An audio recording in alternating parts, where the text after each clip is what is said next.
মুসা আলাইহিস সালাম ছিল নবীদের মধ্যে সবচাইতে মেজাজওয়ালা নবী, উনিও ছাগল চড়িয়েছেন। সুবহানাল্লাহ। উনি এত মেজাজওয়ালা ছিলেন, অন্যায় দেখলেই থাপ্পড় আছে না নাই, এক থাপ্পড় মেরে ফেরাউনের বাবুর্চিকে দুনিয়া থেকে বিদায় করে দিয়েছে। সবাই বললো এটা ফেরাউনের বাবুর্চি, দৌড় দাও। সাইয়েদনা মুসা বাঁচার জন্য দিলেন দৌড়। দৌড়াতে দৌড়াতে মিশর ছেড়ে সৌদি বর্ডারে ঢুকে গেছে। ওইটা আবার আরেক নবীর বাউন্ডারি, শুআয়ব আলাইহিস সালামের বাউন্ডারি। শুআয়ব আলাইহিস সালামের দুই মেয়েকে সাহায্য করলেন, কুয়া থেকে পানি তুলে দিলেন। মেয়েরা বলল চলেন আমাদের বাড়িতে চলেন। সাইয়েদনা মুসা ভাবলেন নতুন এলাকায় এসেছি, কাউকে চিনি না, ওদের বাড়িতে যাই। যাওয়ার পরে সাইয়েদনা শুআয়ব আলাইহিস সালাম মুসা আলাইহিস সালামের চেহারার দিকে তাকালেন। এট এ গ্ল্যান্সে ও মিয়া, পুলিশ পুলিশ চিনে, চোর চোর চিনে, আর নবী নবী চিনে। যেরকম ঠিক কিনা? শুআয়ব আলাইহিস সালাম নিজে নবী, মুসা আলাইহিস সালামের চেহারার নূর দেখেই উনি বুঝে ফেললেন এটা ভাবি নবী, মানে ভবিষ্যতের নবী হতে যাচ্ছে। চিল্লায় বলেন আল্লাহু আকবার। শুআয়ব আলাইহিস সালাম প্ল্যান করে ফেললেন। দেখেন এক একজন নবী কি ভিশনারি ছিলেন। ওনার মেয়ের বয়স সাফুরা, বয়স 8 বছর। ভাবলেন এই ছেলেটারে যদি 10 বছর কাজে খাটানো যায়, আমার মেয়ের বয়স এখন 8, 10 বছর পরে বয়স কত হবে? 18। বিয়ে দেওয়ার উপযুক্ত বয়স। যেরকম ঠিক কিনা? জামাই নবী পাওয়া যাবে। কি নবী? সুবহানাল্লাহ কইবেন না? শুআয়ব আলাইহিস সালাম বললেন থাকো, ছাগল চড়াও, আগামীকাল থেকে তোমার কাজ। কি কাজ? আমার ছাগলগুলোরে চড়াও। যেই নবী রাগের চোটে মানুষের থাপ্পড় মেরে মেরে ফেলে, ওই নবীর দিছে ছাগল চড়াইতে। কি চড়াইতে? সাইয়েদনা মুসা আলাইহিস সালাম প্রথম দিন ডিউটি করতে গেলেন মরুভূমিতে। যে দেখে অনেক ছাগল খালি ভ্যা ভ্যা করে। কি করে? ডান দিকে ধরলে বাম দিকে দৌড় দেয়, বাম দিকে গেলে ডানে দৌড় দেয়। এত বড় শক্তিশালী নবীরে নাস্তানাবুদ করে ছেড়ে দেয় ছাগলগুলো। ঘামতে ঘামতে মুসা আলাইহিস সালাম শেষ। ডিউটি শুরু হলো, বছরের পর বছর যায়, নবী মুসার রাগও কমে না, ছাগল চড়ানো বন্ধ হয় না। আল্লাহর প্ল্যান, 10 বছর মুসা আলাইহিস সালামকে ছাগল চড়ানোর রাখালগিরির দায়িত্ব দিলাম, যাতে মেজাজটা ঠান্ডা হয়। কারণ ফেরাউনের মেজাজ নরম না গরম? ফেরাউনও গরম, মুসাও যদি গরম হয়, মারামারি আছে না নাই? এজন্য আল্লাহ বললেন ফাকুলা লাহু কাওলান লাইনান লাআল্লাহু ইয়াতাযাক্কারু আও ইয়াখশা। ও মুসা, তুমি আর তোমার ভাই হারুন আর তুমি দুইজনে মিলে ফেরাউনের কাছে যাও।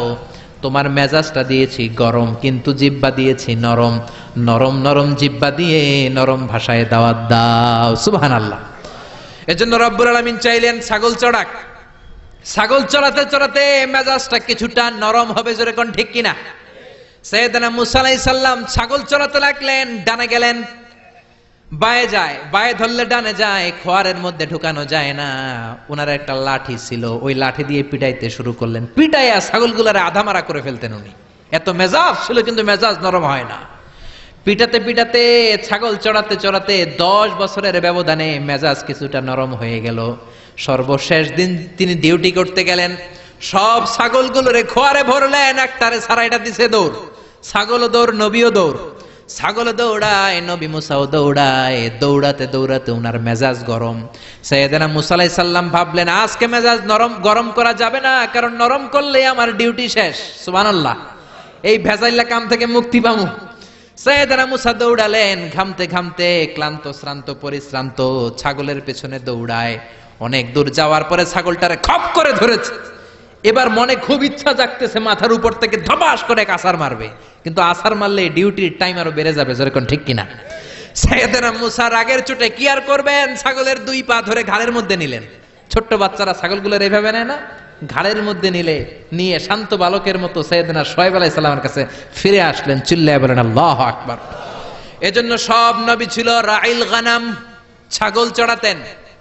এই দুনিয়ার এমন কোন নবী নাই যেই নবীরে দিয়ে আল্লাহ ছাগল চড়ায় নাই, কারণ ছাগল সবচেয়ে টেরা জাতি। আবার মানুষের মধ্যেও কিছু টেরা মানুষ আছে না নাই? সোজাটা বোঝে না, বাঁকাটা, ভালোটা বোঝে না, মন্দটা, হকের কথা বলে না, শয়তানের দিকে দৌড়ায়, এরকম আছে না নাই? এজন্য আল্লাহ চাইলেন ছাগলকে আগে মানুষ করো, ছাগলগুলোরে ভালো করো, তখন মানুষগুলোকে ভালোভাবে মানুষ করতে পারবে। কোন ঠিক কিনা? মানুষ এমন প্রাণী, তাকে মানুষ বানাতে হয়। কুকুরের পেট থেকে বেরোলে ওটার নাম কি? মুরগির পেট থেকে বেরোলে ওটার নাম কি? ছাগলের পেট থেকে বের হলেই ওটা ছাগল হয়। কিন্তু মানুষের পেট থেকে বের হলেই ওইটা মানুষ হয় না, ওটার মানুষ বানাইতে হয়। ঠিক কিনা? যারা বলেন ঠিক কিনা? এই দুনিয়া এখন তো সেই দুনিয়া নাই, মানুষ নামের মানুষ আছে, দুনিয়া বোঝায়, সেই মানুষের ভিড়ে আমার আসল মানুষ নাই। চিল্লায় বলেন ঠিক কিনা? আসল মানুষের বড় অভাব। অন্যায় হয়, অপরাধ হয়, কিচ্ছু বলে না, এরকম আছে না নাই?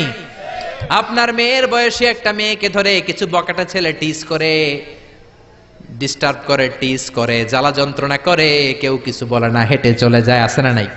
আপনি ওখানে দাঁড়ান, আপনি বকাটে ছেলেগুলোরে ধমক দেন, আপনারা 5 জন দাঁড়ালেই বকাটে ছেলেগুলো পালিয়ে যাবে। চিল্লায় বলেন ঠিক কিনা?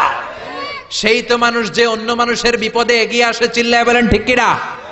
এজন্য সে আসল মানুষ নাই। আসল মানুষের বড় দরকার। অন্যায় দেখলে থামিয়ে দেন, অন্যায় দেখলে এক হয়ে যান, অন্যায়কে থামিয়ে দেন।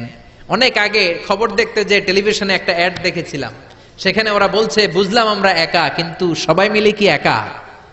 বুঝলাম আমরা একা, কিন্তু সবাই মিলে কি একা? সবাই যখন একসাথে হয়ে যাবেন তখন একটা শক্তি আছে না নাই? এজন্য রাস্তাঘাটে অন্যায় দেখলে প্রতিবাদ করেন। কোন মেয়েকে যদি টিস করে সেখানে দাঁড়ান, 10 জন যে বাঘের বাচ্চার মতো এই জায়গায় দাঁড়িয়ে যান, বখাটেগুলো চলে যাবে। কোন ঠিক কিনা? মেয়েদের স্কুলের সামনে ছেলেগুলো ডিস্টার্ব করে, ওখানে যেয়ে দাঁড়ান। বাসের মধ্যে অন্যায় হয়, সেখানে দাঁড়ান। এলাকার মধ্যে অন্যায় হয়, সেখানে যেয়ে দাঁড়ান। 10 জন যদি দাঁড়িয়ে যান, অন্যায় করার সাহস কেউ পাবে না। ঠিক কিনা? এটাই ছিল নবীদের কাজ, অন্যায়কে থামিয়ে দেয়া। সব নবীরা যখন হকের দাওয়াত দিতে এসেছে, তাদের উপর আযাব আর গজব নেমে এসেছে। জোরে বলেন ঠিক কিনা? ওয়ালাকাদ বা'আসনা ফি কুল্লি উম্মাতির রাসূলান আন ইবুদুল্লাহা ওয়াজতানিবুত তাগুত। রব্বুল আলামিন বলেন, ওয়ালাকাদ বা'আসনা ফি কুল্লি উম্মাতিন রাসূলা, সব জাতির কাছে যখন নবী পাঠিয়েছি, আমি তাদেরকে বলেছি, আনি ইবুদুল্লাহ, আমার ইবাদত করো, আর তাগুতের বিরোধিতা করো। তাগুতের বিরোধিতা করতে হবে, অন্যায়ের বিরোধিতা করতে হবে। কোন ঠিক কিনা? এটা সব নবীদের দাওয়াতি পয়গাম। অন্যায় যেখানে, নবীরা সেখানে শক্ত এবং বলিষ্ঠ কণ্ঠস্বর নিয়ে দাঁড়িয়েছে। তাগুত হচ্ছে তারা কোরআনের বিরোধিতা করে যারা, তাগুত হলো তারা ইসলামের বিপক্ষে থাকে যারা, তাগুত হচ্ছে তারা কোরআনকে পছন্দ করে না যারা, ইসলামের বিপক্ষে যারা। জোরে বলেন ঠিক কিনা? নবীরা যতক্ষণ সুন্দর সুন্দর কথা বলেছেন, ভালো আচরণের কথা বলেছেন, তাদের কোনো সমস্যা হয় নাই। নবীরা যখনই তাগুতের বিরুদ্ধে বলেছেন, অন্যায়ের বিরুদ্ধে বলেছেন, রাষ্ট্রীয় শক্তির বিরুদ্ধে কথা বলেছেন, তখনই নবীদের উপর আযাব আর গজব চেপে বসেছে। চিল্লায় বলেন ঠিক কিনা? এটা ছিল সব নবীদের উপর কমন। এমন কোন নবী নাই যেই নবীর উপর জুলুম আসে নাই, এমন কোন নবী নাই যেই নবীর উপর অত্যাচার আসে নাই। এটা ছিল নবীদের মধ্য থেকে সকল নবীদের কমন যেই 10টা বিষয়, তার সর্বশেষ বিষয় হচ্ছে আল মুআদাত।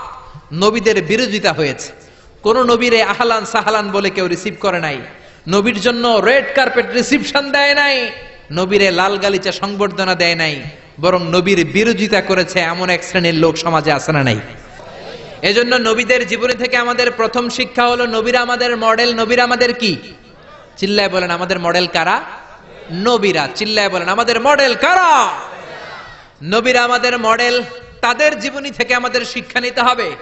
আল্লাহ বললেন, ফাসবির কামা সাবারা উলুল আজমি মিনার রসুল। ও দুনিয়ার মানুষেরা শোনো, উলুল আজমি মিনার রসুল ছিলেন 5 জন নবী। জোরে বলেন কয়জন নবী?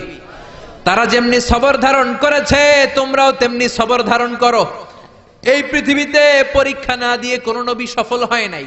এই পৃথিবীটাই পরীক্ষা। পৃথিবীটা কি?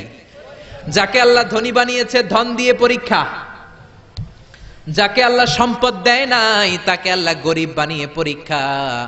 আমাদের যাদেরকে আল্লাহ ছেলে বানিয়েছে ছেলে বানিয়ে পরীক্ষা, যাদেরকে আল্লাহ নারী বানিয়েছে তাদেরকে নারী বানিয়ে পরীক্ষা। জোরে বলেন ঠিক কিনা? সব নবীরা পরীক্ষা দিয়ে প্রমাণ করেছে যে তারা কালিমার পথে সত্যবাদী। চিল্লায় বলেন ঠিক কিনা? এমন কোন নবী নাই পরীক্ষার সম্মুখীন হয় নাই। এজন্য বিশ্বনবী বলতেন, আসাদ্দুন নাসি বালাআন আল আম্বিয়া। দুনিয়ার মধ্যে সবচাইতে বেশি বালা মুসিবত এসেছে নবীদের। জোরে বলেন কাদের? কাদের? পৃথিবীর সবচাইতে সেরা মানুষ নবীরা, কিন্তু তাদের উপর বালা মুসিবত বেশি। আমরা কয়জনে কালিমার জন্য চর খেয়েছি, থাপ্পড় খেয়েছি? কয়জন আমরা গালি খেয়েছি? কয়জন আমরা কালিমার দাওয়াত প্রচার করতে যে জেল খেটেছি? মাইর খায় নাই, অত্যাচারের শিকার হয় নাই, এমন কোন নবী আল্লাহর জামিনে নাই। চিল্লায়া বলেন ঠিক কিনা? এজন্য আল্লাহ বলেন 5 জন নবী তোমাদের বিশেষ করে মডেল। উলুল আজমি মিনার রসুল, 1 নম্বরে সাইয়েদানা নূহ আলাইহিস সালাম। তিনি 1000 বছর 50 কম মানে 950 বছর দাওয়াত দিয়েছেন। কয় বছর? 950 বছর দাওয়াত দিয়ে 900 মানুষকেও কালিমার পথে আনতে পারে নাই।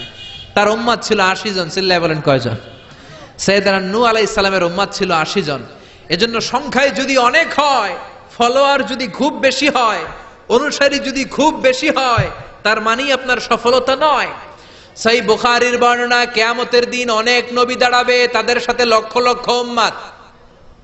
সবচাইতে বেশি উম্মত নিয়ে দাঁড়াবে বিশ্বনবী মুহাম্মদ সাল্লাল্লাহু। আবার এমন অনেক নবী দাঁড়াবে, ওই নবীর উম্মত মাত্র 10 জন। জোরে বলেন কয়জন? আবার অনেক নবী কিয়ামতের দিন দাঁড়াবে, মাহু রাজুলান, তার উম্মত 2 জন। কয়জন? আবার এমন অনেক নবী দাঁড়াবে, তার উম্মত মাত্র 1 জন, মানে একজন ঈমান এনেছে। আজীবন দাওয়াত দেওয়ার রেজাল্ট হচ্ছে ফলাফল 1 জন অনুসারী। কয়জন? আবার এমন অনেক নবী কিয়ামতের ময়দানে দাঁড়াবে, তার সারা জীবনের দাওয়াতের কারণেও 1 জন ঈমান আনে নাই, 1 জন উম্মত নাই। এজন্য আপনার সফলতা এবং ব্যর্থতা হচ্ছে আপনি কতটুকু আল্লাহর পথে আছেন। আপনার দায়িত্ব আপনি কতটুকু পালন করছেন। কে শুনলো কে শুনলো না এটা দেখার বিষয় না। আপনি আল্লাহর কথাগুলো, কোরআনের কথাগুলো মানুষের দরবারে পৌঁছে দিলেন কিনা সেটাই দেখার বিষয়। ঠিক কিনা? সাইয়েদনা নূহ আলাইহিস সালাম, নূহ আলাইহিস সালাম পৃথিবীর সর্বপ্রথম রাসূল। 950 বছর দাওয়াত দিলেন। কয় বছর? উম্মত হলো মাত্র 80 জন। জোরে বলেন কয়জন? রাগের চোটে আল্লাহরে বললেন, আল্লাহ রে, রব্বিন্নী দাউতু কওমি লাইলা ওয়া নাহারা, দিনে রাতে দাওয়াত দিলাম, ফালাম ইয়াজিদহুম দুআই ইল্লা ফিরারা।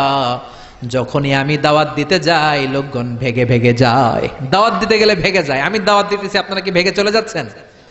আঙ্গুলগুলো কানের মধ্যে ঢুকিয়ে রাখতো যাতে কালেমার কথা না শোনা যায়। আবার কাপড় দিয়ে চেহারা ঢেকে রাখতো, অহংকার করত। সাইয়েদনা নূহের উপর এমন কোনো অত্যাচার নাই, করা হয় নাই। ওনারে পেটানো হতো, পাগল বলা হতো, গালি দেওয়া হতো, কুকুর লেলিয়ে দেওয়া হতো, পিটাতে পিটাতে মরে গিয়েছে ভেবে। সাইয়েদনা নূহ যখন বেহুশ হয়ে যেতেন, মারা গিয়েছে ভেবে কাঁথা দিয়ে পেঁচিয়ে পাহাড়ে রেখে আসা হতো। আবার পাহাড়ের উপর থেকে হুশ ফিরে পেলে সাইয়েদনা নূহ পাহাড় থেকে নেমে লোকালয়ে এসে লোকদের কাছে আবার ধৈর্য নিয়ে দাওয়াত দিতেন। লা ইলাহা ইল্লাল্লাহু নূহুন রাসূলুল্লাহ, আবার দাওয়াত দিতেন। এই ছিল নবীদের দাওয়াত। উনি দাওয়াত দিতে লাগলেন, দিতে দিতে অসহ্য, আর কত দাওয়াত দেওয়া যায়, কথা শুনে না ওনার। উনি আল্লাহরে বললেন, রব্বিলা তাযারা আলাল আরদি মিনাল কাফিরিনা দাইয়ারা। ও আল্লাহ, 950 বছর দাওয়াত দিলাম, দাড়িগুলোরে সাদা করে ফেললাম, 80 জনের বেশি উম্মত হলো না। কাফেরদের আন্ডা বাচ্চা যত আছে সবগুলারে শেষ করে দাও। আল্লাহ বললেন, নূহ, বিশাল একটা নৌকা বানাও, সবাই নৌকার উপরে ওঠো, বিশাল বড় তুফান হবে, বন্যা হবে। এই কথা শুনে সবাই হাসাহাসি। মরুভূমির মধ্যে আবার বন্যা কেমনে হয়? সাইয়েদনা নূহের ছেলে বলে, বন্যা হলে ব্যাপার না, আমি পাহাড়ে উঠে যাব। সাইয়েদনা মুসা নূহ আলাইহিস সালাম বললেন, লা আসিমাল ইয়াউম, পাহাড় আজকে কাউরে বাঁচাতে পারবে। বন্যা শুরু হয়ে গেল। Drastically flooded whole the territory of the world, not a single territory save from this flood. এই বন্যা থেকে পৃথিবীর একটা সিঙ্গেল জায়গাও, একটা ছোট্ট ভূখণ্ড বেঁচে থাকতে পারে নাই। গোটা বিশ্বকে আল্লাহ ফ্লাডেড করে দিলেন, বন্যা দিয়ে শেষ করে দিলেন। কেউ ছিল না। সেই আযাব আর গজব আজও দিতে পারে কে? বন্যা দিতে পারে কে? সাইয়েদনা নূহ আলাইহিস সালাম দাওয়াত দিলেন, তারা নাফরমানি করলো, নাফরমানির জন্য আল্লাহ আযাব দিলেন। ওই নাফরমানি যদি চলতে থাকে, আযাব আর গজব আছে না নাই? সাইয়েদনা ইব্রাহিম আলাইহিস সালাম দাওয়াত দিলেন, প্রতিষ্ঠিত শক্তি নমরুদের দরবারে যে দাওয়াত দিলেন, এক আল্লাহর ইবাদত করো। সব নবীর প্রথম দাওয়াত একটা, আনি আবুদুল্লাহ, আল্লাহর ইবাদত করো। ইবাদত হতে হবে একজনের, তিনি কে? চাইতে হবে একজনের কাছে, তিনি কে? নাকি খাজাবার কাছে চাইবেন? কেউ ফিরে না খালি হাতে, খাজারে তোর দরবারে। এরকম গান আছে, আছে না নাই? গাওয়া যাবে? গাইলে ঈমান থাকবে। চাইতে হবে একজনের কাছে, তিনি কে? কেউ ফিরে না খালি হাতে, আল্লাহরে তোর দরবারে। সবাই বলেন, কেউ ফিরে না আল্লাহরে তোর দরবারে। সাইয়েদনা ইব্রাহিম আলাইহিস সালাম প্রতিষ্ঠিত রাষ্ট্রের শক্তি, নমরুদের কাছে যে দাওয়াত দিলেন, নমরুদ বলে আমার চেয়ে বড় খোদা কেউ নাই, আমি বড় খোদা। আসলে কি খোদা না হুদা? জোরে বলেন, খোদা না হুদা? নমরুদ কয় ঠিক আছে, বুঝছি তোমার আল্লাহ অনেক বড়, কি পারে, কি করতে পারে তোমার আল্লাহ বড়। সাইয়েদনা ইব্রাহিম বললেন রব্বি আল্লাযী ইউহয়ী ওয়া ইউমীত, আমার আল্লাহ জীবন দিতে পারে, মরণ দিতে পারে। জীবন দেয়ার মালিক কে? মরণ দেয়ার মালিক কে? ইব্রাহিম তাই বললেন, আমার আল্লাহ জীবন দিতে পারে, মরণ দিতে পারে। নমরুদ কয় ব্যাপার না, এটা তো আমিও পারি। আনা উহয়ী ওয়া উমীত, আমিও জীবন দিতে পারি, আমিও মৃত্যু দিতে পারি। সাইয়েদনা ইব্রাহিম বললেন কাইফা যালিক, কেমন করে তুমি জীবন দাও, কেমন করে মৃত্যু দাও দেখাও। নমরুদ বলল দুইটা ফাঁসির আসামি ধরে আন। দুইটা ফাঁসির আসামি ধরে আনা হলো। ধারালো একটা ছুরি নিয়ে এক আসামির পেটের মধ্যে ধা করে ঢুকিয়ে দিয়েছে। ফিনকি দিয়ে রক্ত বের হয়, ছটফট ছটফট করতে করতে লোকটা মরে যায়। পেট থেকে ছুরি বের করে দ্বিতীয় আসামির পেটের মধ্যে ধা করে ঢুকাতে যাবে, না ঢুকিয়ে থেমে যায়। স্টপ। কয় প্রথম লোকটাকে আমি মৃত্যু দিলাম, দ্বিতীয় লোকটাকে মারতে যেও না, মেরে আমি তারে বাঁচিয়ে দিলাম, জীবন দিলাম। প্রথম লোকটাকে মৃত্যু দিলাম, দ্বিতীয় লোকটাকে, আসলে তো তাই, প্রথম লোকটাকে কি দিছে আর দ্বিতীয় লোকটাকে। সাইয়েদনা ইব্রাহিম বিপদে পড়ে গেলেন। তাই তো আমার জিজ্ঞেস করলে তোমার আল্লাহ কি পারে, আমি বললাম রব্বি আল্লাযী ইউহয়ী ওয়া ইউমীত, আমার আল্লাহ জীবন দিতে পারে, মরণ দিতে পারে। নমরুদ বলল আমিও জীবন দেই, আমিও মরণ দেই। প্রথম লোকটাকে তো মৃত্যু দিল, দ্বিতীয় লোকটাকে জীবন দিল, এবার কি বলা যায়? প্রত্যেকটা নবীকে এতটা প্রত্যুত পণ্যমতি ইনস্ট্যান্ট ইন্টেলেকচুয়াল পাওয়ার দিয়েছেন, এমন বুদ্ধিমত্তা দিয়েছেন, ওই বুদ্ধিমত্তা দিয়ে তারা তর্কে বিজয়ী হয়ে যেতেন। চিল্লায় বলেন সুবহানাল্লাহ। এবার উনি নতুন করে ডিবেট শুরু করলেন, বিতর্ক শুরু করলেন। فإن الله يأتي بالشمس من المشرق فأتي بها من المغرب। নমরুদ বুঝলাম, তুমি মৃত্যু দাও, তুমি জীবন দাও, কিন্তু আমার আল্লাহ সকাল বেলায় পূর্ব দিক থেকে সূর্য উঠায়। তুমি যদি পারো সকাল বেলায় পূর্ব দিক থেকে না উঠিয়ে পশ্চিম দিক থেকে সূর্য উঠাও। পারবে? নমরুদের বাবা মনে হয় পারবে, ওর চাচা, ওর 14 গোষ্ঠীর কেউ। ফাবুহিতাল্লাযী কাফার, পারে নাই। নমরুদ পারে নাই, না পারার কারণে তার মেজাজ নরম না গরম? চিৎকার করে বলেন নরম না গরম? নমরুদ বলে আগুনের কুণ্ডলি পাকাও, বিশাল আগুনের কুণ্ডলি, বলে ইব্রাহিমকে ছেড়ে দাও, ইব্রাহিমকে এর মধ্যে রেখে দাও। সাইয়েদনা ইব্রাহিমকে রেখে দেওয়ার সাথে সাথে আগুনকে ঠান্ডা করে দিল কে? সে আল্লাহ আজও আছে না নাই? মুসার মতো ঈমান হলে রাস্তা হবে সাগর জলে, ইউসুফের মতো ঈমান হলে একে একে দরজা খোলে। ইব্রাহিমের মতন ঈমান যদি আজও থাকে বিদ্যমান, অগ্নিকুণ্ডে দেখতে পাবে খুবসুরত এক ফুলবাগান। চিল্লায় পড়েন আল্লাহু আকবার। রব্বুল আলামিন বললেন কুলনা ইয়া নারু কুনি বারদান ওয়া সালামান আলা ইব্রাহিম, আগুন তুই ঠান্ডা হয়ে যা। মুহূর্তের মধ্যে জ্বলন্ত অগ্নিকুণ্ডকে ঠান্ডা বানিয়ে দিল কে? এজন্য কোন নবী এমন নাই যে ঈমানের পরীক্ষা দেয় নাই। প্রত্যেকটা নবী ঈমানের পরীক্ষা দিয়ে জান্নাতি হয়েছে। চিল্লায় বলেন ঠিক কি না? উলুল আজমি মিনার রাসূল 5 জন। 3 নম্বরে সাইয়েদনা মূসা আলাইহিস সালাম। সাইয়েদনা মূসা আলাইহিস সালামকে ফেরাউনের কবল থেকে রক্ষা করেছে কে? ফেরাউন বলল আমি মূসার পৃথিবীতে আসতে দেব না। আল্লাহ বললেন তোর রাজপ্রাসাদেই রাজপুত্রের মতো সম্মান দিয়ে আমি মূসাকে বড় করে দেব। চিল্লায় বলেন সুবহানাল্লাহ। সাইয়েদনা মূসা আলাইহিস সালামের সাথে ক্ল্যাশ লাগলো, উনিও দাওয়াত দিলেন। ফেরাউন বলল এই দাওয়াত আমি মানি না। রাতের বেলা সিদ্ধান্ত, সেনাবাহিনী নিয়ে মূসা সহ মূসার যত সৈন্য আছে, মূসার যত বনি ইসরায়েলের মুমিন উম্মত আছে, সবাইকে হত্যা করা হবে। জীবন দেয়ার মালিক কে? মরণ দেয়ার মালিক কে? ফজরের পরে আক্রমণ। সাইয়েদনা মূসা আলাইহিস সালাম বনি ইসরায়েলের মুমিনদেরকে নিয়ে দিলেন এক দৌড়। দৌড়াতে দৌড়াতে দৌড়াতে দৌড়াতে লোহিত সাগরের সামনে চলে এসেছে। কিসের সামনে?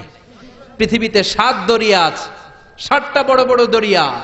এর মধ্যে সবচাইতে বড় সাইজের একটা দরিয়ার নাম হচ্ছে রেড সি, লোহিত সাগর। যে লোহিত সাগর হচ্ছে border between KSA, the kingdom of Saudi Arabia, and Arab Republic of Egypt. মিশর এবং সৌদির মাঝখানে এই লোহিত সাগর। সাইয়েদনা মুসা আলাইহিস সালাম দৌড়াতে দৌড়াতে যে দেখলেন বিশাল এক লোহিত সাগর। আল্লাহরে ডেকে বললেন, আল্লাহ, আমার সাথে যেই বনি ইসরাইলের লোকেরা আছে এরাই তোমার মুমিন বান্দা। আজ যদি ফেরাউনের কবলে সবগুলো বনি ইসরাইলের মুমিন বান্দা নিহত হয়ে যায়, মিশরের জমিনে তোমার নামের জিকির করার মতো দ্বিতীয় কোনো লোক থাকবে না রে আল্লাহ। রব্বুল আলামিন বললেন, মুসা দেরি করো কেন, লাঠি ফালাও। কি ফালাও? সাইয়েদনা মুসা আলাইহিস সালামকে মুআজিজা হিসেবে লাঠি দিয়েছে কে?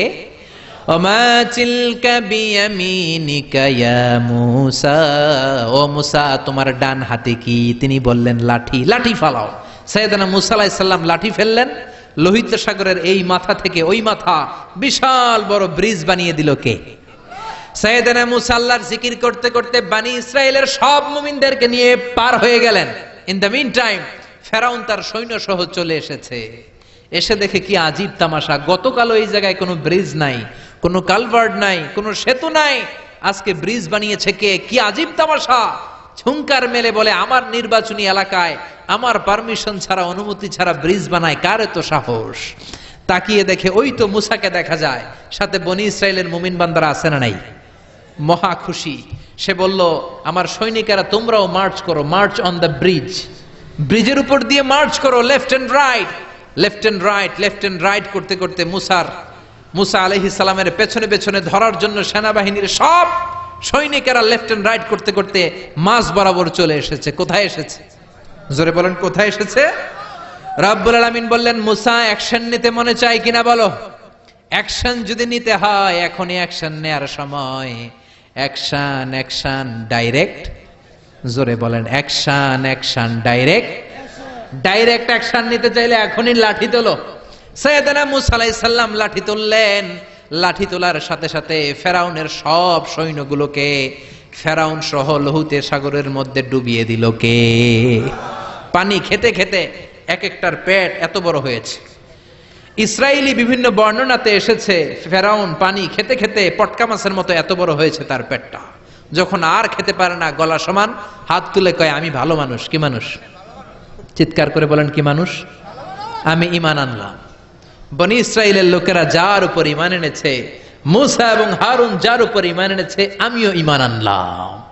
হাত তুলে বলে, আমি ঈমান আনলাম। আল্লাহ বলেন, no, the game is up, the time is up, I never accept your belief now. The game is up. সময় শেষ, এখন আর ঈমান কাজ হবে না। সাইয়েদনা জিবরাইলকে বললেন, জিবরাইল তুমি এক কাজ করো, ফেরাউনের মাথাটা একটু পানির মধ্যে ঠেসে ধরো, আরো কয়েক ঢোক পানি ফেরাউনের পেটের ভেতরে ঢুকিয়ে দাও। খেতে খেতে ফেরাউন শেষ। কিন্তু ফেরাউনের চেলারা দুনিয়াতে আছে না নাই? ফেরাউনের চাচাতো ভাইদের গোষ্ঠী আছে না নাই? যারা নবীদের কথা সহ্য করতে পারে না, কোরআনের কথা সহ্য করতে পারে না, ইসলামের কথা শুনলেই গায়ে চুলকানি ধরে, এরকম বেয়াদব আছে না নাই? যুগে যুগে ফেরাউনের চাচাতো ভাইয়েরা থাকবে, ফেরাউনের চেলা লস্কররা থাকবে, নমরুদের চেলা লস্কররা থাকবে, আর তাদের বিরুদ্ধে সাইয়েদনা ইব্রাহিম আর মুসা আলাইহিস সালামের মতো বলিষ্ঠ হুঙ্কার দিয়ে কালিমার দাওয়াত দিয়ে যেতে হবে। চিল্লায় বলেন, ঠিক কি না? এই দুনিয়াটা থাকার জায়গা না, চলে যেতে হবে। ফেরাউনও থাকতে পারে নাই, নমরুদের মতো লোক থাকতে পারে নাই, জুতার বাড়ি খেয়ে দুনিয়া থেকে মরেছে। কোন ঠিক কিনা? ইব্রাহিম আলাইহিস সালাম যখন বেঁচে গেল, রব্বুল আলামিন একটা মশাকে পাঠিয়ে দিল। মশা নমরুদের নাকের ভেতর দিয়ে ঢুকে মগজের মধ্যে কামড় দিতে শুরু করছে। ও মিয়া, শীতকালে যখন আমরা কাঁথা গায়ে দিয়ে ঘুমাই, মশা যখন কানের সামনে পিন পিন করে, ভালো লাগে না? মেজাজটা গরম লাগে। আমরা মশা মারার জন্য আবার উঠে বসে চিল্লায় বলেন, ঠিক কিনা? তো মশা কানের সামনে পিন পিন করলে যদি এত খারাপ লাগে, যে এই বেটার নাকের ভিতরে দিয়ে ঢুইকা মস্তিষ্কে কামড়ায়, এই বেটার কেমন লাগে? নমরুদের মাথার মধ্যে কামড় দেয়। নমরুদ অস্থির হয়ে লাফানো শুরু করছে। এতক্ষণ কইছে খোদা, এখন খোদায় লাফায়। এখন কি করে? লাফাতে শুরু করেছে, মাথার মধ্যে বাড়ি দেয়। মাথায় বাড়ি দিলে মশা বাবু থেমে যায়। আবার যখন শান্ত হয়ে বসে, আবার মাথার মধ্যে কামড় দেয়। নিজের মাথায় নিজে মারতে মারতে আর পারে না। এবার আশেপাশের কর্মচারী যতগুলো আছে সবাই রে কয়, তোরা আমার মাথার মধ্যে থাপ্পড় মার, ঘুষি মার। কর্মচারীরা মনে মনে ভাবে, এতদিন আম করে মারছস, এই সুযোগে তোরে মেরে লই। সবাই ইচ্ছে মতো, কেউ ঘুষি, কেউ থাপ্পড়, কেউ লাথি। তারপরেও মশা বেরোয় না, কারণ মশা ঢুকছে কার অর্ডারে? এই মশা বেরো হবে কার অর্ডারে? এবার ফেরাউন কয়, আমার জুতা মার। কি মার? আমরা পরি প্লাস্টিকের জুতা, চামড়ার জুতা। আগে পড়তো খরমের জুতা। খরম বানাই কি দিয়া? কাঠ দিয়ে বানায়, খরমের জুতা দিয়ে কর্মচারীরা মাথার মধ্যে আঘাত দেয়। জুতার বাড়ি খেয়ে নমরুদ দুনিয়া থেকে বিদায় হয়ে যায়, আর নমরুদের নাকের ভেতর থেকে আল্লাহর সৈনিক মশা উড়াল দেয়। সুবহানাল্লাহ। এজন্য মশাও আল্লাহর সৈনিক। জুনদুম মিন জুনুদিল্লাহ, পানি হলো আল্লাহর সৈনিক। বঙ্গোপসাগরের সামনে যে নাচানাচি করে, দুনিয়া কে মজা লে লো দুনিয়া তোমারি হ্যায়, নাচানাচি করে, বেহায়াপনা করে, উলঙ্গপনা করে, কিন্তু রব্বুল আলামিনের একটা অর্ডারের মাধ্যমে সাগরের পানি এসে সবগুলোরে জামিনে ঢুকিয়ে দিতে পারে, ঠিক কিনা? এই যে ভূমিকম্পগুলো হয় 1 সেকেন্ডের ব্যাপার, 1 সেকেন্ডে পুরো পৃথিবী কেঁপে যায়। একটা ধাক্কায় হাজারো মানুষ সাগরের পেটের ভেতরে ঢুকে যেতে পারে, কোন ঠিক কিনা? এই বাতাস আল্লাহর সৈনিক, সাগরের পানি আল্লাহর সৈনিক, এই জমিন আল্লাহর সৈনিক। আকাশের মধ্যে বাতাসে যে মশা ভেসে বেড়ায়, মশাগুলো ঘুরে বেড়ায়, মশাও আল্লাহর সৈনিক, ঠিক কিনা? 3টা শিক্ষা নবীদের জীবনী থেকে। নাম্বার 1, নবীর আমাদের মডেল, ঠিক কিনা? 2 নাম্বার, ফাসবির কামা সাবারা উলুল আজমি মিনার রাসূল, নবীরা যেমনি ধৈর্য ধারণ করেছে আমাদেরকেও সেভাবে ধৈর্য ধারণ করতে হবে, ঠিক কিনা? 3 নাম্বার, প্রত্যেকটা নবীর জীবনী, যে 25 জন পয়গম্বরের কথা আল্লাহর কোরআনে পাওয়া যায়, এই 25 জন নবীর নাম সহ জীবনী আমাদের ছেলে মেয়েদেরকে পড়াতে হবে। রাজি আছেন? রাজি আছেন সবাই? কুকুরের অলমোস্ট সব কুকুরের কেন্দ্রীয় চেহারা এক, সব ছাগলের কেন্দ্রীয় চেহারা এক, কিন্তু একটা মানুষের সাথে আরেকটা মানুষের চেহারা মিলে? আমার সাথে হুজুরের চেহারার মিল আছে? হুজুরের সাথে ভাইয়ের, ভাইয়ের সাথে আপনার। 700 কোটি মানুষ নাকি পৃথিবীতে এখন আছে, এই 700 কোটির সাথে একটার লগে আরেকটার মিলে? কত 700 কোটি ময়রা কবরে ভূত হয়ে রয়েছে, একটার সাথে আরেকটার মিল ছিল? আরো কত 700 কোটি যে কিয়ামতের আগে আসবে, একজনের সাথে আরেকজনের চেহারার কোনো মিল খাবে?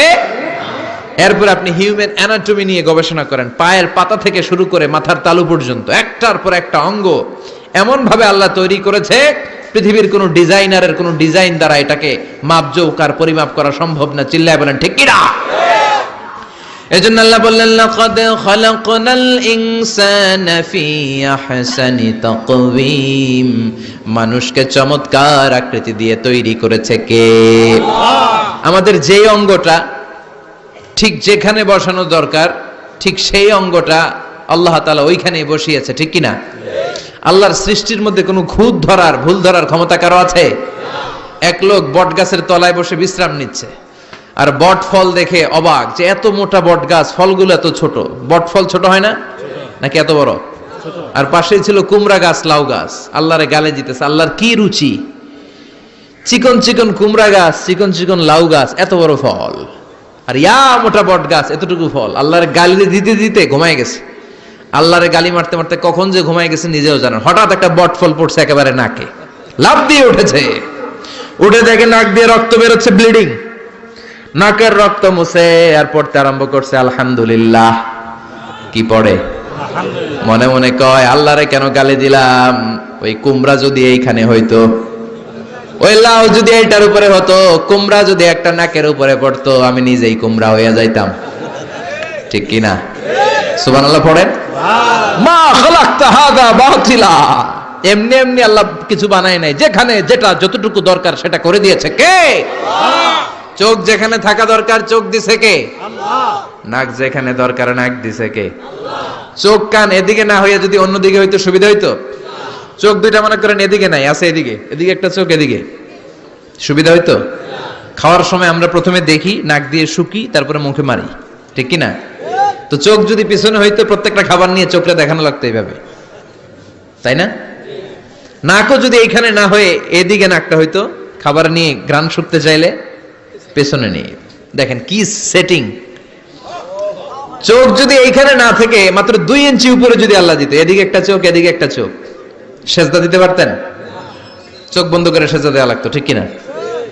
ফুটবল খেলতে পারতেন? ফুটবলে হেড দিলেই ডিমের মতো পোষ হয়ে যেত চোখ দুইটা। সুবহানাল্লাহ পড়বেন না? দেখেন কানের কি সেটিং! কান যদি এইখানে না দিয়ে এই কানটা আল্লাহ এই বগলের নিচে দিত, আর এই কান যদি এই বগলের নিচে দিত, আজকে ওয়াজ শুনতেন কেমনে?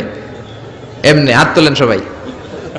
1.5 ঘন্টা আজারি সাহেবের আলোচনা, এমনে থাকেন 1.5 ঘন্টা, হাত দুইটা তুলে থাকা যায় তো? হাত নামাইলে ওয়াজ শোনা যায় না, হাত উঠাইলে শোনা যায়। সুবহানাল্লাহ পড়েন। যেখানে যেটা যেভাবে দরকার দিয়ে দিয়েছে কে? আবার এখানে এয়ার ক্যানেল দিলেন, অনেকে কয় এগুলা দিছে কেন? এই ক্যানেল কিন্তু দরকার। ক্যানেল না থাকলে আপনার কথা ঢুকবে না, আপনি বুঝবেন না। অনেকের এই কানের ডিফেক্ট আছে, ডিফর্ম বেবি, এই রোগ নিয়ে জন্মাইছে, কানে মেশিন লাগানো লাগে, এই ক্যানেলের সমস্যা। এটা কেটে দিলে আপনি কান কাটা রমজান, কান কেটে দিলে আপনি কান কাটা রমজান হয়ে যেতেন। এই ক্যানেল দিয়ে ঘুরে ঘুরে সাউন্ড ওয়েভ গুলো যায়, ফলে আমরা শুনতে পাই। এই ক্যানেল না থাকলে শুনতে পেতাম না। তার মানে মা খালাকতা হাদা বাতিলা, এমনি এমনি কিছু দেয় নাই।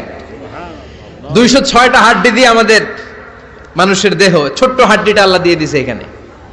এটার ভিতরে একটা ড্রাম আছে, এটার বলে এয়ার ড্রাম। সাউন্ড ওয়েভ, শব্দ তরঙ্গ এয়ার ড্রামে নক করে, এরপরে outer air, middle air, inner air হয়ে ইলেকট্রিক্যাল সিগন্যালের মাধ্যমে যাই দেখে যায়, ব্রেনের সাথে কানেক্ট হতে হলে ইলেকট্রিক্যাল সিগন্যাল দিয়ে কানেক্ট হতে হয়। এই সাউন্ড ওয়েভ, শব্দ তরঙ্গগুলো ইলেকট্রিক্যাল সিগন্যাল দিয়ে ট্রান্সমিট হয়ে ব্রেনের হেয়ারিং নার্ভ, শুনবার যে স্নায়ু, ওইখানে নক করে। নক করা মাত্রই শব্দ তরঙ্গ আপনার শুনবার অনুভূতি জাগায়। এই সূক্ষ্মাতি সূক্ষ্ম কাজ কত ছোট্ট আর অল্প সময়ে করে দিচ্ছে কে? চোখ দিয়ে তাকানো মাত্রই দেখি কত রঙের রং দেখি।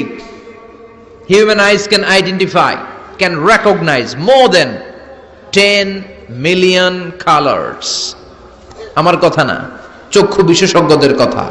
মানুষের চক্ষু 10 মিলিয়নেরও বেশি রং, 1 মিলিয়নে 10 লাখ, 10 মিলিয়নে 1 কোটি, 1 কোটিরও বেশি ধরনের রং এই চোখ শনাক্ত করতে পারে। সাইজ মাত্র 2 মিলিমিটার। ছোট্ট এই চোখ দিয়ে এত কিছু দেখার সুযোগ দিয়েছে কে? এই দুটি চোখ দিয়েছি বলে দেখো যে কত অপরূপ নয়নাভিরাম, খেতে খামারের জোড়ায় জ্বালা বিধুর ধু, তোমার দেয়া চোখের শুকুর জানাবো তার ভাষা কই, যতই দেখি ততই যেন পলক ছাড়া চেরই। সুবহানাল্লাহ পড়ে। যতই দেখি ততই যেন পলক ছাড়া চেরই। এভাবে আমাদের দেহের প্রতিটি অঙ্গ সেটআপ করেছে কে? আল্লাহ। আল্লাহু আকবার। এজন্য রব্বুল আলামিন বলেন, লাকাদ খালাকনাল ইনসানা ফি আহসানি তাকওয়িম, আমি মানুষকে সবচাইতে সুন্দর আকৃতিতে তৈরি করেছি। সুবহানাল্লাহ। আমরাই শুধু মাথা উঁচু করে দাঁড়াতে পারি, গরু এরকম মাথা উঁচু করে দাঁড়াতে পারে? গরুর মাথা নিচে, ছাগলের মাথা নিচে, সবার মাথা নিচে। মানুষই 2 পায়ে ভর করে শির দ্বারা, মানে স্পাইনাল কর্ডের উপর টান টান হয়ে মাথাটা উঁচু করে এইভাবে দাঁড়ায়। পৃথিবীতে একটাই সৃষ্টি, এজন্য আল্লাহ এই সৃষ্টির নাম দিয়েছে আশরাফুল, যে মাখলুকাতের কাছে নূরের ফেরেশতাও সেজদা দিতে বাধ্য হয়েছে। ঠিক কিনা? তুমি মাটির আদমকে প্রথম সৃষ্টি করিয়া ঘোষণা করিয়া দিলে শ্রেষ্ঠ বলিয়া, তাই তো নূরের ফেরেশতা করে আদমকে সেজদা। ঠিক কিনা? তাই তো নূরের ফেরেশতা করে আদমকে সেজদা, সবার চেয়ে সম্মান দিলে মাটির আদমকে। আল্লাহু আল্লাহু তুমি জাল্লে জালালুহু, শেষ করা তো যায় না গে তোমার গুণগান। আল্লাহু আল্লাহু। সুবহানাল্লাহ পড়েন। আশরাফুল মাখলুকাত বানালেন। এত বৈচিত্র্য মানুষকে আল্লাহ দিয়েছেন, বিবেক দিয়েছেন, আবেগ দিয়েছেন, বাক শক্তি, কথা বলার ক্ষমতা। কোন প্রাণীর আছে? সুবহানাল্লাহ কইবেন না? বিবেক দিয়েছেন, আবেগ দিয়েছেন, বাক শক্তি দিয়েছেন, উপলব্ধি করবার মতো ক্ষমতা দিয়েছেন। আশরাফুল মাখলুকাত বানিয়েছেন এই মানুষকে। এই মানুষের মধ্যে আল্লাহ অনেক ক্যাপাসিটি দিয়েছেন। আবার আল্লাহ বললেন, ওয়ামিন আয়াতিহি খালকুস সামাওয়াতি ওয়াল আরদি ওয়াখতিলাফু আলসিনাতিকুম ওয়া আলওয়ানিকুম ইন্না ফি যালিকা লাআয়াতিন লিল আলিমিন। আমার সৃষ্টির মধ্যে অসাধারণ সৃষ্টি, আকাশ এবং জমিন সৃষ্টি, গায়ের রঙের ভিন্নতা, ভাষার ভিন্নতা। সুবহানাল্লাহ। আমরা কোন ভাষায় কথা বলি? কথা বলেন। আপনি কি মনে করছেন সারা ওয়ার্ল্ডে এই ভাষায় কথা বলে? ইন্ডিয়ানরা বলে হিন্দিতে, ইংরেজরা বলে ইংরেজিতে, আরাবিয়ানরা বলে আরবিতে। ঠিক কিনা? আমার দেশের বাইরের প্রথম সফর ছিল 2008-এ। সেই থেকে এক যুগ চলছে এখন সফর। ওই সফর যে কত দরকার ছিল, ওই সফরের আগে এই গ্লোবাল ইসলামকে দেখার সুযোগ আমার হয়নি। মানুষের যে কত ভিন্নতা, কত ভাষায় যে মানুষ কথা বলে। 2008 সালে আমি যখন আমার ইউনিভার্সিটিতে গেলাম, মাগরিবের সালাতের সময় পৌঁছেছি, আজান হওয়ার সাথে সাথে দেখলাম students of more than 100 nationalities they are coming out from their hostel to offer মাগরিব প্রেয়ার। মাগরিবের আজান দেখলাম হোস্টেল থেকে বিভিন্ন রঙের ছেলেপেলেরা মাগরিবের সালাত পড়ার জন্য বেরোচ্ছে। এক একটার কালার এক এক রকম, এক একটার ভাষা এক এক রকম। আমরা বাংলায় বললে আরাবিয়ানরা বুঝে না, আরাবিয়ানরা আরবিতে বললে ইন্ডিয়ানরা বুঝে না, ইন্ডিয়ানরা হিন্দিতে বললে ইংরেজরা বুঝে না, চাইনিজরা মান্ডারিনে বললে কেউ বুঝে না। চিয়াং ফিয়াং জিয়াং এগুলো হচ্ছে চাইনিজ ভাষা। ইয়াং শিয়াং দিয়ে যখন কথা বলে কেউ বুঝে না। প্রথম মাগরিবের সালাত পড়ে আমি প্রথম নিগ্রু মানুষ আবিষ্কার করলাম। এর আগে কোনোদিন কালো মানুষ দেখি নাই। সালাম ফিরে ডানে দেখি এক নিগ্রু, বায়ে দেখি আরেক নিগ্রু। আমি মনে করছি কেরামান কাতিবিন। এই নিগ্রু দেখে আমি দিছি দৌড়। সবাই কই দৌড়ান কেন? আমি বললাম এরা কারা? আমারে বলা হলো এরা আপনার বন্ধু। এরা কি? এই কালো লোক নাকি আমার বন্ধু। বললো 5 বছর এই নিগ্রুদের সাথে আপনার থাকতে হবে। 100টারও বেশি দেশের ছাত্র আমরা একসাথে থেকেছি, কারো ভাষা কেউ বোঝে না, কারো গায়ের রঙের সাথে কারো গায়ের রঙের মিল নাই। চিল্লায় বলেন সুবহানাল্লাহ। এজন্য রব্বুল আলামিন বললেন লাকাদ খালাকনাল ইনসানা ফি আহসানি তাকওয়িম, আমি মানুষকে চমৎকার আকৃতিতে তৈরি করেছি। সুম্মা রাদাদনাহু আসফালা সাফিলিন, তারপর মানুষকে আমি আবার নিম্নমুখী করেছি। মানুষের সৌন্দর্যটা সব সময় থাকে না। এই যে যুবক অবস্থায় আমাদের কি সুন্দর চামড়া, কি সুন্দর দেহ, বয়স যখন 70-80 হবে এরকম থাকবে? কথা বলেন না। এই কালো দাড়িগুলো সাদা হয়ে যাবে, বয়সের ভারে মিজানুর রহমান আজহারি নুজ্জ হয়ে যাবে, লাঠি লাগবে তখন স্টেজে উঠবে, হায়াতে বাসায় থাকলে লাঠি নিয়ে উঠতে হবে। কথা কন। আমার নানা বাইরে দেখতাম গাড়িতে একটা লাঠি রাখতো, মরহুম পীর সাহেব গোলাম সাদেক সাঈদী, গাড়িতে সব সময় লাঠি। এই লাঠি নিয়ে গাড়ি থেকে বেরোতো, লাঠি দিয়ে সিঁড়ি বেয়ে উঠতো, মাঝে মাঝে আমরা ধরেও উঠাতাম। তো উনি কি এরকম ছিল না? একদিন ইয়াং তাগড়া যুবক, রং ধরা যৌবন, জং ধরে শেষ থাকে না। আসফালা সাফিলিন এর দুইটা তাফসীর, একটা হচ্ছে ইলা আরযালিল উমর, সব সময় মানুষ যুবক থাকে না, একটা সময় তারে বৃদ্ধ বানিয়ে দেয় কে? আবার আল্লাহ বুঝালেন মানুষ ভালো হলে অনেক ভালো হয়, খারাপ হলে অনেক খারাপ। মানুষ ভালো হলে ফেরেশতার চেয়ে ভালো, মানুষ খারাপ হলে পশুর চেয়েও খারাপ। কথা বলেন ঠিক কিনা?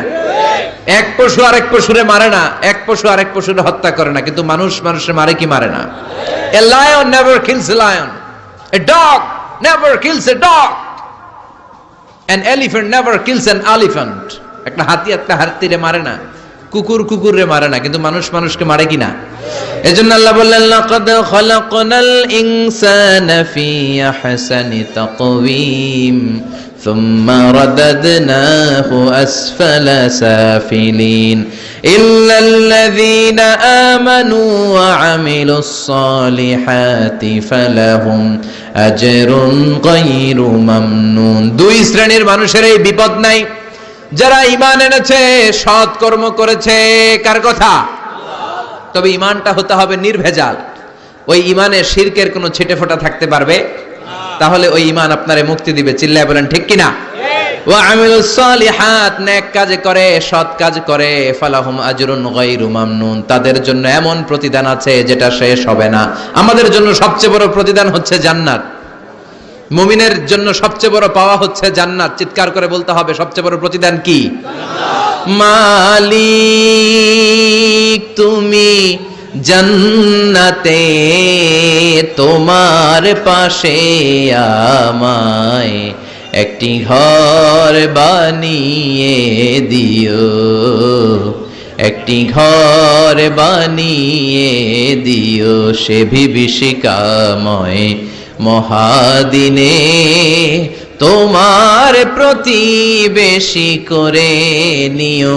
মালিক তুমি জান্নাতে, তোমার পাশে আমায় একটি ঘর বানিয়ে দিও। পড়েন আমিন। চিল্লায় পড়েন আমিন। তার মানে যারা ঈমান আনবে, নেক কাজ করবে, তাদের হারাবার কিছু নাই। চিল্লায় কোন ঠিক কিনা? আমাদের হারানোর কিছু আছে? আমরা মল্লে শহীদ, বাঁচলে মল্লে শহীদ, বাঁচলে। এজন্য ইমানটা হতে হবে পাকা ইমান। ইমানদার কখনো পথ হারায় না, ইমানদার ভরসা রাখে কার উপর? আপনি যদি ইমানের পক্ষে থাকেন, কোরআনের পক্ষে থাকেন, ইসলামের পক্ষে থাকেন, আপনার উপর আযাব আসবে, গজব আসবে, বিপদ আসবে, নবীদের উপর যেমনি এসেছে, ঠিক কি না?